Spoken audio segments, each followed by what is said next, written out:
नमस्कार, मैं हूं मनोज वर्मा और आप देख रहे हैं अटेंशन। और अटेंशन में आज बात होगी दिल्ली दरबार से फटकार, एसआईआर पर तकरार। जी, दिल्ली से फटकार क्या मिली? प्रदेश कांग्रेस में अचानक हलचल तेज हो गई। एसआईआर को लेकर कांग्रेस आक्रामक रुख अपनाती दिखी तो कांग्रेस इस प्रक्रिया के दौरान जनता के बीच नहीं दिखी। अब वही पार्टी पीड़ितों को सामने लाकर बड़े आरोप लगा रही है। इधर कांग्रेस के आरोपों पर बीजेपी ने भी जोरदार पलटवार किया और बीजेपी इसे सीधा सीधा राजनीतिक ड्रामा करार दे रही है। लेकिन अब सवाल ये है कि क्या ये जनता के अधिकारों की लड़ाई है या फिर दिल्ली दरबार को ये दिखाने की कोशिश कि प्रदेश कांग्रेस अब एक्शन मोड में है। और क्या कांग्रेस की ये सक्रियता टिकेगी या फटकार का असर खत्म होते ही सब कुछ फिर ठंडा पड़ जाएगा? आज चर्चा इन सवालों के आसपास, लेकिन पहले रिपोर्ट देखिए।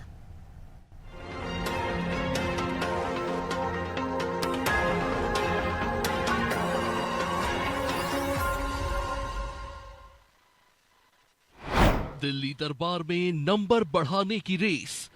फटकार के बाद एकाएक एक्टिव हुई कांग्रेस।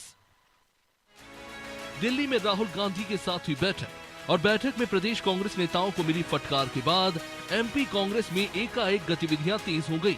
जो कांग्रेस महीनों से जिला संगठन तक तैयार नहीं कर पा रही थी, उसी कांग्रेस ने अचानक 18 जिलों में संगठन महासचिवों की नियुक्ति कर दी। साफ है, संदेश देना था कि संगठन अब एक्टिव मोड पर है। लेकिन संगठन ही नहीं, कांग्रेस अब सियासी मुद्दों पर भी अचानक मुखर हो गई। एसआईआर यानी वोटर लिस्ट संशोधन प्रक्रिया को लेकर कांग्रेस ने मोर्चा खोल दिया। जो कांग्रेस एसआईआर प्रक्रिया के दौरान जनता के बीच नजर नहीं आई, अब वही कांग्रेस ऐसे लोगों को सामने ला रही है जो दावा कर रहे हैं कि उनके नाम वोटर लिस्ट से काट दिए गए। कांग्रेस का आरोप है कि एसआईआर प्रक्रिया में बड़े पैमाने पर धांधली हो रही है। फॉर्म 7 का दुरुपयोग कर एससी, एसटी और अल्पसंख्यकों के नाम जबरन हटाए जा रहे हैं। आज हम आपके सामने ये लेके आ रहे हैं कि ये प्रमाण है, केवल झूठे आरोप नहीं, उन आरोपों को सिद्ध करने के लिए हम अपने साथ प्रमाण भी लाए हैं और व्यक्ति भी लाए हैं।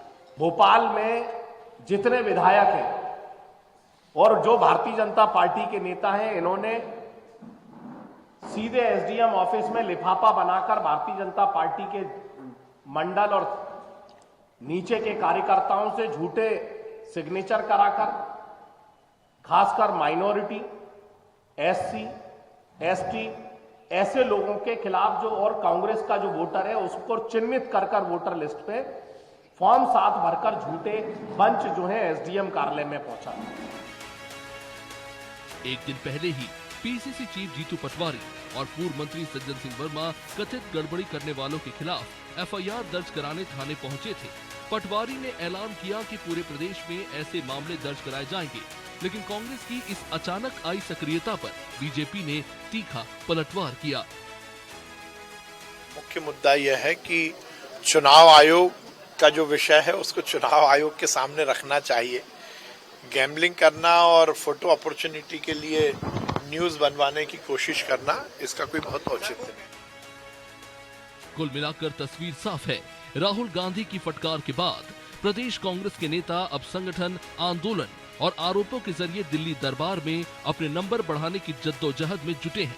लिहाजा अब सवाल ये है, क्या ये सक्रियता टिकेगी या फिर नंबर बढ़ते ही कांग्रेस फिर से पुराने ढर्रे पर लौट जाएगी? ब्यूरो रिपोर्ट, अनादि टीवी।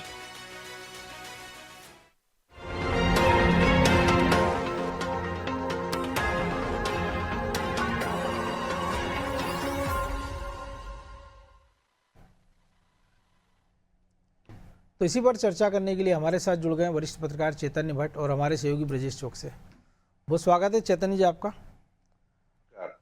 और एसआईआर पर फिर से कांग्रेस की सक्रियता, क्योंकि जब से अभियान चल रहा था, आप हमने कई बार इस पर चर्चाएं की हैं, और जब फाइनल ड्राफ्टिंग की ओर बढ़ रही पूरी प्रक्रिया, अब कांग्रेस को याद आ रहा है कि भाई नाम काट दिए गए हैं, गलत तरीके से नाम काट दिए गए हैं।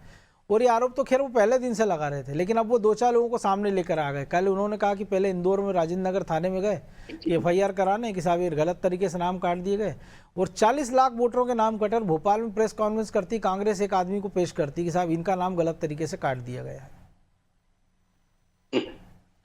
देखिए मनोज जी, एक तो कांग्रेस की सबसे बड़ी दिक्कत है कि वो सोते सोते जागती, और वो भी तब जागी है जब वहां से दिल्ली दरबार से उनको फटकार लगी है। प्रदेश वाले जो नेता हैं उनको फटकार फटकार लगी कि आप लोग क्या कर रहे हैं। इसलिए आप देखो कि तत्काल में उन्होंने 15 से 17 18 लोगों का संगठन महासचिव के पद पे तैनात कर दिया गया है। अब जहां तक रहा एसआईआर की प्रक्रिया, तो एसआईआर की प्रक्रिया को तो लेके बहुत लंबे समय से तमाम जो पॉलिटिकल पार्टी हैं, विपक्षी पार्टी हैं, वो हल्ला मचा रही हैं कि इसमें से नाम काटे जा रहे हैं, या जिनके नाम होना चाहिए उनको नहीं, उनके नाम काट दिए गए हैं, या जो जीवित हैं उनको भी मृतक बता दिया गया है। लेकिन अभी तक कोई ऐसा बड़ा एक ग्रुप लेके नहीं आई भी कोई भी पार्टी जो वास्तव में जीवित हैं और जिनका नाम काट दिया गया है, इनको बता दिया गया कि मर चुके हैं या इनको बाहर कर दिया गया। ऐसे कोई बहुत बड़ा एक, अब आप जैसे आप भी बता रहे हैं कि इतने लोगों के नाम कटे हैं, लेकिन 1 या 2 लोगों वही तो चुनाव आयोग नहीं बताया कि 40 लाख लोगों के नाम है, और औसत हम देखें तो लगभग 17-18 हजार वही बात एक सीट पर हो सकते हैं, वो हो सकते हैं। अनुमानित। तो वही बात है कि जब आप इतने लोगों के नाम कटे हैं और आप 8, 10 या 15, 20 लोगों को लेके सामने आ रहे हो, तो उससे कोई औचित्य बनता नहीं है। दूसरी बात यह है कि अब चूंकि मुद्दे कांग्रेस के पास है नहीं, देखिए पहले संविधान बचाओ वाला मसला था, वो भी कोई खास असर नहीं कर पाया। एसआईआर वाला मुद्दा है, वो भी मुझे लगता नहीं कि कोई बहुत ज्यादा असर कर पाएगा, क्योंकि आपके पास प्रूफ नहीं है। ठीक है, आप कागजात दिखा रहे हो, लोगों को भी दिखा रहे हो, ये कैसे आप बोल दोगे कि भाई भारतीय जनता पार्टी के लोगों ने बंच बना के एसडीएम को दे दिया, कलेक्टर को दे दिया, उसका कोई प्रूफ भी तो होना चाहिए। नहीं, फिर तो आप भी तो दावा कर रहे थे कि आपके बीएलए साथ घूम रहे होंगे, क्योंकि जो देखिए पूरा काम देख रहे थे जेपी धनोपिया, उन्होंने डिमांड की थी कि साहब आपके बीएलओ के साथ हमारे बीएलए भी जाएंगे तो अच्छा रहेगा, चुनाव आयोग ने मंजूरी दी। तो आपके बीएलए क्या कर रहे थे, ये भी एक सवाल है ना। फिर तो बीएलए है कहाँ उनके पास? ना तो उनके पास कार्यकर्ता बचा है। अगर उन्होंने कार्यकर्ता को बतौर बीएलए लगाया भी होगा तो वो कहाँ गए काम करने के लिए? भारतीय जनता पार्टी घर घर जाके बीएलओ के साथ जाके बता रही थी कि ये इनका नाम कट गया है या इनका नाम जोड़ना है, लेकिन कांग्रेस का तो ऐसा कोई आदमी दिखा नहीं जो घर घर जाके कह रहा हो कि साहब आपका नाम कटा के नहीं कटा, या काटना है क्या जोड़ना है। तमाम चीजें जो है ये कांग्रेस ने की नहीं। अब जब मुद्दा एसआईआर का है सामने, तो अब आप फिर से उस मुद्दे को लेके जा रहे हो, लेकिन कम से कम 100 लोगों को तो लेके जाना चाहिए जिनके नाम कटे। भाई एक इम्पैक्ट पड़ता है कि देखिए 100 लोगों के नाम कट गए, तो हो सकता है कि 10-1000 के भी नाम कट गए होंगे। अब 1 या 2 लोगों को आप लेके जाओगे, अब जैसे तो बहुत से लोग हैं ऐसे, अब जैसे 2003 की वो सूची मांग रहे हैं, उसमें बहुत से लोगों के पास सूची नहीं है, बिल्कुल माता पिता का मांग रहे हैं, या 2003 का रिकॉर्ड नहीं है उनके पास, ऐसे कई सारे लोग हैं, रिकॉर्ड नहीं है लोगों के पास। तो वो ये कह रहे हैं कि ठीक है यार, हमें नहीं देना वोट, रहने दो, हमारा नाम नहीं है, हमें कोई मतलब नहीं वोट देने का। लेकिन तो ऐसा भी उदाहरण है, हमारे एक पत्रकार बात मित्र हैं, तो उनके घर जब पहुंचे बीएलओ तो वो खुद ही कंफ्यूज थे, वो ये नहीं बता पाए कि 2003 में उनका पोलिंग स्टेशन कहाँ था, पिताजी ने कहाँ वोट डाला। 4 बार बीएलओ उनके घर गए, आखिर में उन्होंने कहा कि भाई आप तो नाम काट दो, लेकिन वो बीएलओ ने 5वीं बार में आकर बताया कि आपके पिताजी ने फलानी लास्ट टाइम इस पोलिंग बूथ पर वोट किया था, और उनका नाम जोड़ा। अब इससे ज्यादा और क्या करेगा बीएलओ? नहीं, देखिए बीएलओ अपने तरफ से सब कुछ कर रहा है, लेकिन सवाल ये है कि अब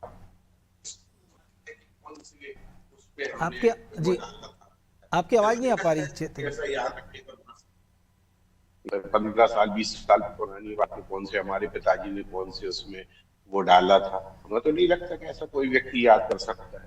तो दिक्कत ये है कि जिस तरह की कवायद करवा रही है, ऐसी एसआईआर में कवायद हो रही है, उसमें बहुत से लोगों के नाम वास्तव में कट जाएंगे, क्योंकि उनको जानकारी नहीं, उनके पास 2003 की कोई जानकारी नहीं। तो उसमें यही हो रहा है कि वो कहते हैं ठीक है साहब, हमें नहीं देना वोट। वैसे ही 60% नहीं, कई ऐसे भी हमने देखे कि मान लीजिए जिनका ननिहाल केरल में, उड़ीसा, तमिलनाडु या किसी और राज्य में, तो 2003 का उनको पिताजी माताजी का ईपिक नंबर लाने में दिक्कत है कई बार, ये भी हमने देखा। या माता पिता नहीं है तो पता ही नहीं उनको बच्चों को कि उन्होंने कहाँ लास्ट वोट किया था, लेकिन उसका भी एक प्रावधान है कि आप नए सिरे से नाम जुड़वा सकते हैं डॉक्यूमेंट देके। अब देखिए नए सिरे से नाम जुड़वाने वाली बात जो है वो, अब बीएलओ एक जगह बैठा हुआ है, अब आपकी अगर अटकी है तो आप जाओ वहां पर नाम जुड़वाओ, ये बात। तो बहुत से लोग इसमें हमले में ये कह रहे हैं कि हमें वोट ही नहीं देना, झंझट ही खत्म करो यार, कौन वहां चक्कर लगाएगा। तो ये भी एक बहुत लोकतंत्र के लिए अच्छी बात नहीं है कि आप, लेकिन जो लोग सुविधा ले रहे हैं, राशन ले रहे हैं, गैस ले रहे हैं, किसान न्याय निधि ले रहे हैं, या लाडली बहना, तमाम सारे सुविधा ले रहे हैं, तो वो तो सब करा रहे हैं। हाँ देखिए, वो इसलिए करवा रहे हैं कि उनको ये तमाम चीजों के फायदे लेने हैं। लेकिन जो मध्यम वर्गीय जिसको ये तमाम फायदे नहीं मिल रहे हैं वो कहता है हमें वोट नहीं डालना है। सीधी सी बात है, क्योंकि हम परेशान नहीं होना चाहते। अब वो बीएलओ के पास जाओ तो वो कहता है 2003 का लेके आओ, या माता पिता का कार्ड लेके आओ, या दादा दादी का लेके आओ।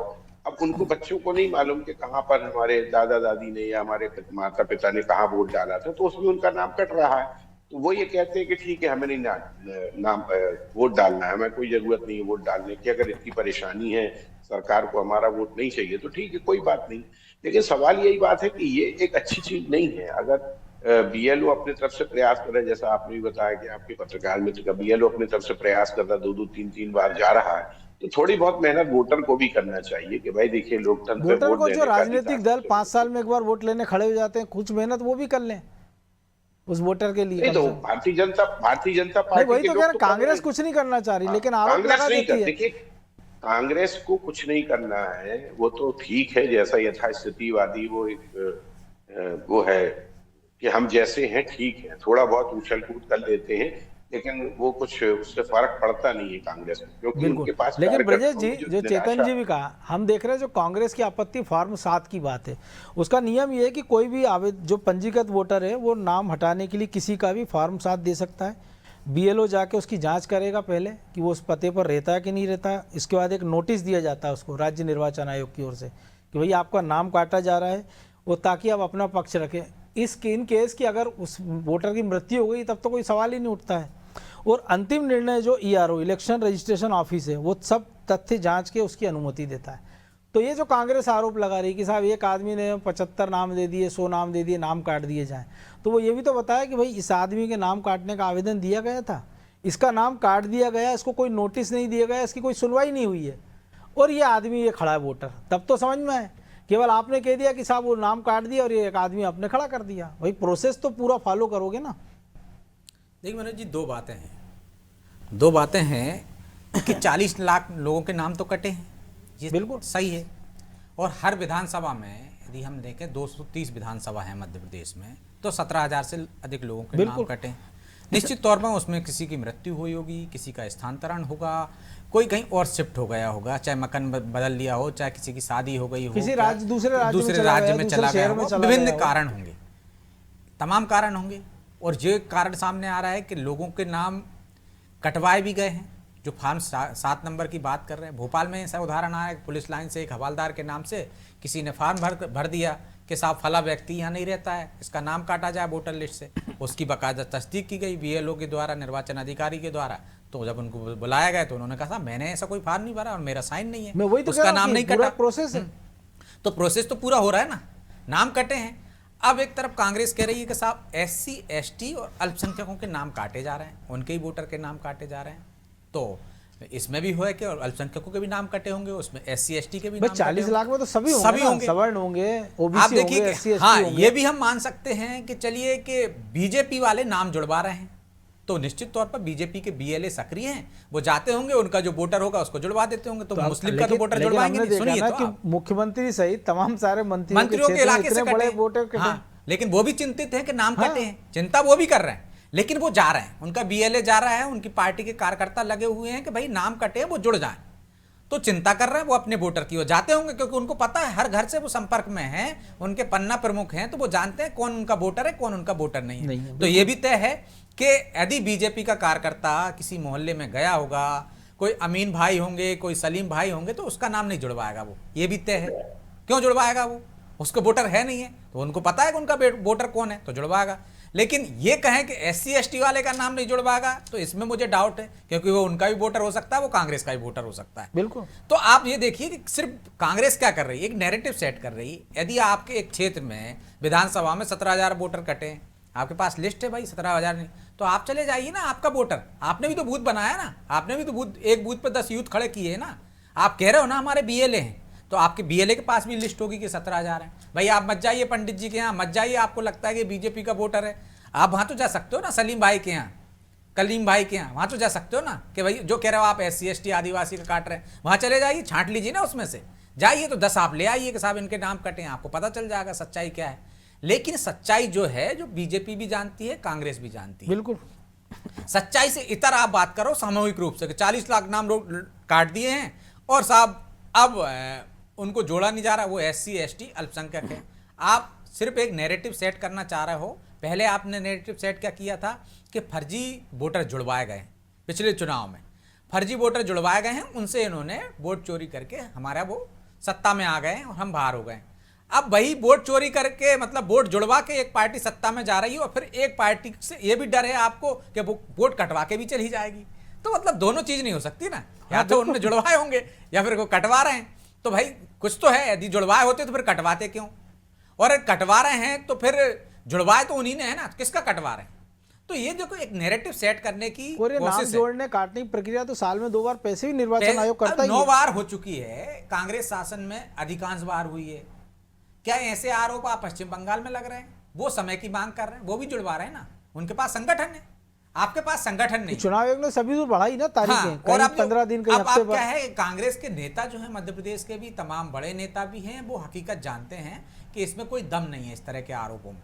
लेकिन अब बिल्ली के गले में घंटी बांधे कौन? राहुल गांधी कह रहे हैं साहब वोट चोरी हो रहा है या वोट कटवा रहे हैं। तो किसी में इतनी हिम्मत है कि कांग्रेस का प्रदेश का पदाधिकारी कह दे कि नहीं साहब ऐसा कुछ नहीं हो रहा है। एक ने कहा था कर्नाटक में कि हम क्या मंत्री कर जी रहे थे बर्खास्त तब? चले गए। मंत्री पद और चला गया उनका। तो किसकी हिम्मत है भाई? ना प्रदेश अध्यक्ष बोल सकता है, प्रदेश अध्यक्ष की कुर्सी चली जाएगी, कोई भी पदाधिकारी बोलेगा उसकी कुर्सी चली जाएगी। और जो पदाधिकारी नहीं है तो उसके दावेदार है तो उसका टिकट कट जाएगा, पहले से ही मोहर लग जाएगी कि राहुल गांधी के नैरेटिव पर ये लोग प्रश्न चिन्ह लगाते हैं। लगाया था, आप देख लीजिए लक्ष्मण सिंह ने, या फिर पार्टी से ऐसा बाहर हो आपने गए। साउथ में एक मंच पर देखा था कि जब अनुवाद कर रहा था, फिर थोड़ी देर बाद तो राहुल गांधी से कहता कि यार आप ही कर लो। हाँ, तो फिर ऐसा हो जाएगा, या तो तो वो कोई नेता अनुवादक से था कह दे ना। कि आप ही कर लो। हाँ, उसके पास खोने को कुछ नहीं था, उसको वही डर तो। नहीं था। तो लेकिन चैतन्य जी, ये जो ब्रजेश जी ने भी कहा, अब हम बात कर रहे हैं कि कांग्रेस बीजेपी के बीच में 2-3-4% वोटों का शेयर का अंतर है ज़्यादा से ज़्यादा।